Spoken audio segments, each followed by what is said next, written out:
Ating police report, Idol, Binatang sangkot sa ilegal na droga, sinuplong ng sariling ina sa Malasiqui, Pangasinan.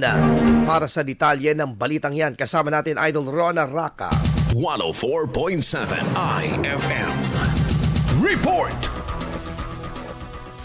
Pinagbantaan ng anak na lalaki na papatayin nito ang sariling ina, dahilan upang sumangguni agad sa pulisya ang nanay ng isang binatang gumagamit ng ilegal na droga sa Malasiqui, Pangasinan. Sa panayam ng IFM ni Zigupan kay Malasiqui Police Station, Investigator PCO Police Captain Jeremias Ramas Jr. Bago ang pagsumbong, nag-away ang mag-ina na humantong pa sa pananakit ng anak sa ina nito.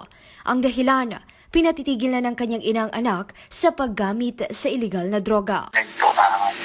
Sinagtag na po ng nanay, sinampal niya po sa lupa niya, and nagtagta po siya na papatayin niya kanyang nanay at sa kalimura na imalka.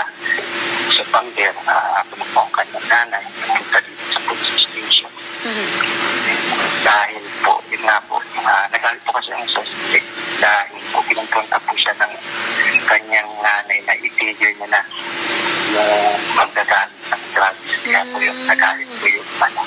Nirespondihan ng insidente at nakumpiska mula sa lalaki ang 0.7 grams ng hininalang shabu na nagkakahalaga ng nasa 4,000 pesos. Kakarapin ng sospek ang kasong physical injury na may kasamang threat at paglabag sa RA 9165 o ang Comprehensive Dangerous Drugs Act of 2002. Mula rito sa IFM Digupan, ito si Idol Proneraka. Tatak, IFM. IFM News. IFM News.